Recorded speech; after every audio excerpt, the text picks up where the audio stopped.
यह भारत का वो कुंड है जहां भगवान परशुराम ने अपनी मां की हत्या करने के बाद अपने हाथ से चिपकी हुई कुल्हाड़ी से मुक्ति पाई थी।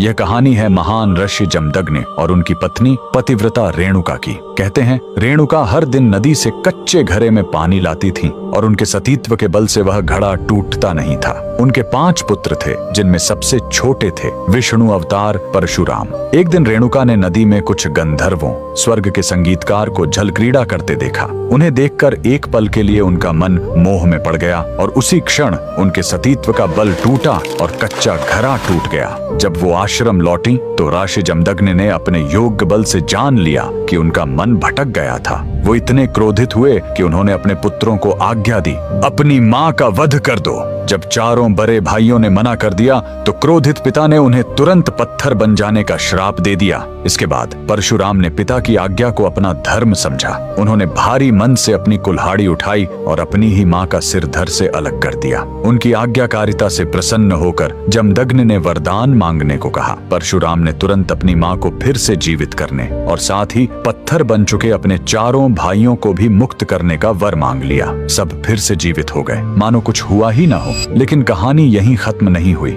मातृ हत्या का पाप उस कुल्हाड़ी पर एक दाग की तरह चिपक गया और वो उनके हाथ से अलग ही नहीं हो रही थी। उस पाप से मुक्ति पाने के लिए वह दर दर भटकते रहे, लेकिन कोई भी तीर्थ उस कुल्हाड़ी को छुड़ा नहीं सका। अंत में वह पहुंचे पूर्वी हिमालय की लोहित नदी के किनारे और जैसे ही उन्होंने इस कुंड के जल को छुआ, चमत्कार हुआ। कुल्हाड़ी अपने आप उनके हाथ से छूट गई। यही पवित्र स्थान आज अरुणाचल प्रदेश में परशुराम कुंड के नाम से जाना जाता है। आज भी हर साल मकर संक्रांति पर हजारों श्रद्धालु यहाँ इस विश्वास के साथ डुबकी लगाने आते हैं कि यह कुंड उनके सारे पापों को धो डालता है, ठीक वैसे ही जैसे इसने स्वयं भगवान परशुराम को पाप मुक्त किया था। भगवान परशुराम को दिल से मानने वाले सभी भक्त कमेंट्स में जय परशुराम जरूर लिखें।